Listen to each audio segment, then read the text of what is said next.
Tax चोरी एक scam है? अगर हाँ तो हम भी इस स्कैम में शामिल हैं, क्योंकि हमने खाई है बिरयानी और बिरयानी में हुआ है 70,000 करोड़ का स्कैम।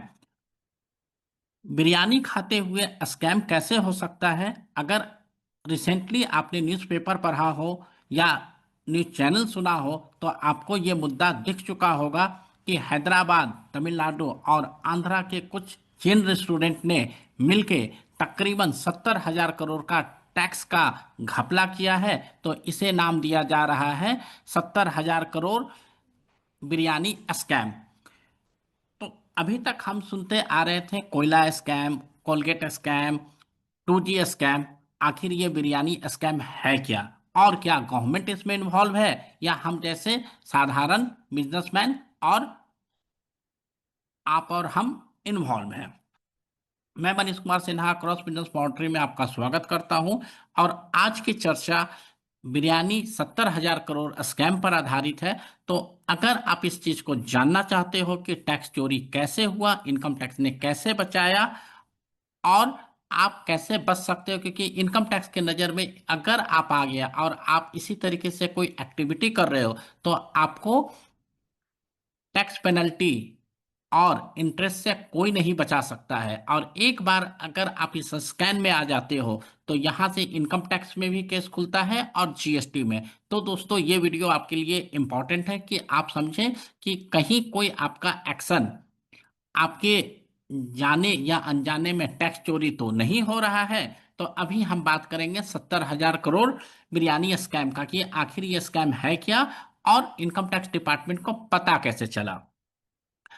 इनकम टैक्स डिपार्टमेंट ने रेड मारा बिरयानी के कुछ चेन स्टोर पर, और ये डाटा खंगाल रही थी 2019 से लेके। उस समय सभी को पता है कि यूपीआई और बैंकिंग ट्रांजैक्शन उतना ज़्यादा पॉपुलर नहीं था, क्योंकि यूपीआई बैंकिंग ट्रांजैक्शन पॉपुलर होता है आपका 22 मार्च, जो कि कोरोना या लॉकडाउन पीरियड था। उससे पहले ज़्यादातर लोग कैश में ही डील करते हैं। आज का सिनेरियो कुछ और है। आज की डेट पर हम बात करते हैं, किसी टुक टुक से भी जाते हैं, गोलगप्पा भी खाते हैं तो हम यूपीआई पेमेंट करते हैं। लेकिन ये सिनेरियो 2018, 19, 2020 तक नहीं था। तो इनकम टैक्स डिपार्टमेंट ने इस चेन रेस्टोरेंट के सॉफ्टवेयर बिल को समझा और एआई के मदद से कुछ स्कैन किया। तो इनको पता चला कि एक पैटर्न है जहां पर बिल को डिलीट किया जा रहा है। तो अब आपको समझ में आ चुका होगा, इनकम तो आया रेस्टोरेंट के हाथ में, लेकिन वहां से बिल को ही डिलीट कर दिया गया। जब इनकम ही नहीं रहेगा तो ना उसके ऊपर लगेगा जीएसटी, ना ही लगेगा इनकम टैक्स। तो यही है घोटाला, क्योंकि 2 सालों में इनकम टैक्स डिपार्टमेंट ने तकरीबन 1200-1300 करोड़ आइडेंटिफाई किया है, और ये सारी चेन को एकोमुलेट करती है। तो ये आंकड़ा 70,000 करोड़ का इनकम टैक्स ने बताया है। लेकिन मेरा मानना है ये आंकड़ा उससे भी ज्यादा होगा। जब मैं आपको पूरा डिटेल बताऊंगा तो आपकी भी आंखें खुली की खुली रहेगी। अभी दिल्ली में एआई इम्पैक्ट समिट हुआ। यहाँ पर जितने भी फूड स्टॉल थे उन्होंने यूपीआई या क्रेडिट कार्ड से पेमेंट नहीं लिया। तो ऐसे केस में जहां पर हम बता रहे हैं कि एआई सबमिट कर रहे हैं आर्टिफिशियल इंटेलिजेंस, और जो फूड कोर्ट है वो कैश में पैसा नहीं ले रहा है, वो कैश में ही पैसा ले रहा है। तो इसकी वजह क्या है? क्या वो सारा बिल हटा देगा? तो यहाँ पर गवर्नमेंट की आंखें खुलनी चाहिए, और जितने भी फूड स्टॉल लगाया है उन सभी का ऑडिट होना चाहिए कि आखिर ये भी कहीं वही काम तो नहीं कर रहे कि कैश में ले लेंगे और बिल इनकम नहीं दिखाएंगे। क्योंकि आपको पता है इस बार एआई काफी सक्सेसफुल रहा है। लोग आए हैं तो खाएंगे भी, पिएंगे भी, और उसका टैक्स गवर्नमेंट को ना जीएसटी के रूप में मिलेगा, ना इनकम टैक्स के रूप में मिलेगा। तो ये छोटी छोटी सिम्टम है जहां से गवर्नमेंट आइडेंटिफाई कर सकता है कि किस सेक्टर में कितना पैसा बचाया जा रहा है या चोरी किया जा रहा है।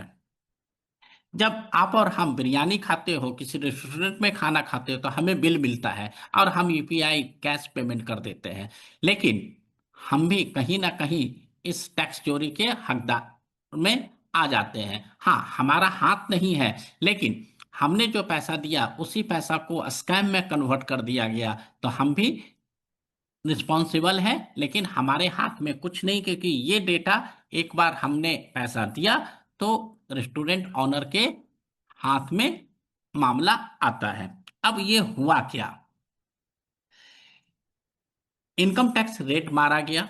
यहां पर इन्होंने सारे डॉक्यूमेंट देखे, फिर इनको जो इन्फॉर्मेशन था कि इनके पास इतने कस्टमर आते हैं, इतना पैसा होना चाहिए, तो जब इन्होंने बिलिंग सॉफ्टवेयर को स्कैन किया, एआई सिस्टम लगाया, तो इनको पता चला कि एक दिन में 1,000 बिल बनता है, लेकिन उसमें से कुछ बिल को कैंसिल कर दिया जाता है या डिलीट कर दिया जाता है। और ये पूरा पैटर्न चल रहा था, और ये पैटर्न महीने के अंत में 7-8 दिन पहले किया जाता था, ताकि जो जीएसटी रिटर्न 10 या 11 तारीख को भरना है, तो वहां से ये इंफॉर्मेशन ऑल्टर और एडिट किया जाता था। तो इसी चीज पर इनकम टैक्स आगे बढ़ते हुए इस स्कैम, इस घोटाला को आइडेंटिफाई किया, और आज के डेट पर इनकम टैक्स डिपार्टमेंट और जीएसटी डिपार्टमेंट के रडार में सारे रेस्टोरेंट है, चाहे वो चेन रेस्टोरेंट हो या सिंगल शॉप रेस्टोरेंट हो। तो अगर आप रेस्टोरेंट ऑनर हो और कैश में डील करते हो और ऐसा कुछ भी कर रहे हो, तो सावधान, क्योंकि ये मामला आपके पास भी आने वाला है। कुछ बिल को डिलीट किया गया, कुछ बिल को ऑल्टर। ऑल्टर का मतलब, अगर कैश में बिल किया गया है 5,000 रुपए का, तो वहां पर दिखा दिया गया 400, 300। और डिलीट का मतलब हो गया कि पूरा का पूरा बिल जो सेल था 400, 500, 2,000 का पूरा बिल ही कैंसिल कर दिया गया या डिलीट कर दिया गया। तो इससे इनकम टैक्स कम रिपोर्ट हुआ और जीएसटी पर भी टैक्स कम देना पड़ा। तो आखिर ये होता कैसे है, अब मैं आपको इनकम का फ्लो बताना चाहूंगा। अगर आप शॉपकीपर हो या आप कस्टमर एज ए कैश देते हो, तो जब आप कैश देते हो तो इसका कोई ट्रैक नहीं होता है। रीजन, ये किसी बैंक से ट्रैकिंग नहीं हो सकता। कैश आपने, मान लो कि दिन भर में एक शॉपकीपर 25 लोगों से कैश लिया, और वो पर्ची सिर्फ 5 लोग का दिखाएगा, तो ये कभी बाद में ट्रैक हो ही नहीं सकता। हाँ, अगर उस शॉप में वीडियो रिकॉर्डिंग है, तो इनकम टैक्स डिपार्टमेंट हर दिन का वीडियो रिकॉर्डिंग देखे, और माइट भी पॉसिबल वो शॉपकीपर कर सकता है, रेस्टोरेंट वाला कर सकता है, ये बंदा आया था, सामान नहीं परचेज किया, तो वो आइडेंटिफाई करना बहुत ही डिफिकल्ट है। तो कैश जितना बिल कटा उसमें से कुछ बिल को एडिट कर दो या डिलीट कर दो, तो ये बहुत ही आसान है, क्योंकि इसका दूसरा कोई ट्रैकिंग सोर्स नहीं है। तो लेकिन वहीं पर जब आप यूपीआई या क्रेडिट कार्ड से पेमेंट लेते हो, तो इसका ट्रैकिंग आ जाता है। लाइक एक बिल है और बिल के साथ बैंक का इनकम है, अगर बिल तो आप डिलीट कर दोगे, लेकिन बैंक में जो एंट्री आई है उसे आप डिलीट नहीं कर सकते हो।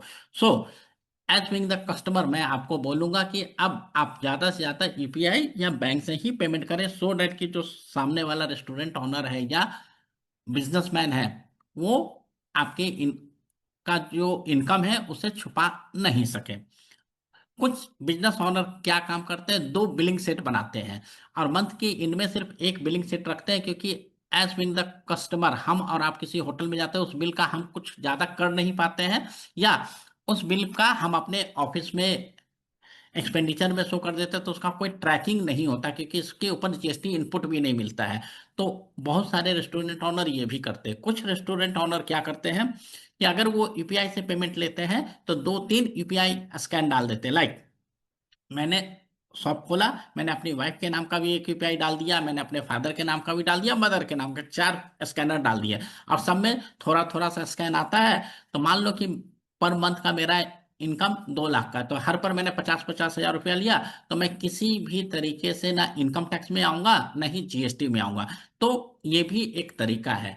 तो यहाँ पर हमें ये समझना है कि एज बिंग द कस्टमर, जिसके नाम से बिल आ रहा है, जब हम स्कैन करें तो वही नाम होना चाहिए, सो डैट कि वो शॉपकीपर या रेस्टोरेंट वाला इनकम को स्केप नहीं कर सके। अगर बिल आपको आता है एबीसी रेस्टोरेंट से और स्कैन में नाम आता है मिस्टर मनीष, तो आप यहाँ पर डिनाई कर सकते हो और बोल सकते हो कि मैं इसी यूपीआई पेमेंट में जिसमें एबीसी रेस्टोरेंट नाम आएगा, मैं वही पेमेंट करूंगा। तो इस तरीके से इनकम को स्केप किया गया, और यही आपका 70,000 करोड़ का स्कैम बना। अब इशू क्या है कि इसके कारण इनकम टैक्स डिपार्टमेंट और जीएसटी डिपार्टमेंट इंडिया के सारे होटल रेस्टोरेंट पर स्कैन करने लगे, क्योंकि उनको लगा कि ये पैटर्न हर जगह चल रहा है, और ये पैटर्न दूसरे इंडस्ट्री में, लाइक आप फार्मास्यूटिकल का शॉप है, वहां पर कैश इनकम भी होता है और यूपीआई इनकम भी होता है। तो क्या वहां पर भी ये चीज हो रहा है कि नहीं? तो अगर आप शॉपकीपर हो, बिजनेस ओनर हो, अगर आपसे जाने अनजाने में ऐसी कोई गलती हुई है तो आप ध्यान रखें और अपने आप को बचाने का तरीका कर ले और नेक्स्ट टाइम से ऐसी गलती ना करें। और नेक्स्ट वीडियो में हम बात करेंगे कि किस तरीके से और भी तरीके हैं जहां से आप जाने अनजाने में इस स्कैम में आ जाते हो या आपके ऊपर इनकम टैक्स का नोटिस आ सकता है। तो दोस्तों, अगर ये वीडियो आपको अच्छा लगा हो और नेक्स्ट टाइम जब आप बिरयानी खाएं तो याद रखें 70,000 करोड़ स्कैम। और आपको ये वीडियो अच्छा लगा हो तो आप इस वीडियो को लाइक करें, वीडियो सब्सक्राइब करें और दूसरे के साथ शेयर करें। और आपका कोई सवाल हो तो आप हमसे जरूर पूछें। जब तक दोस्तों Audio Jungle.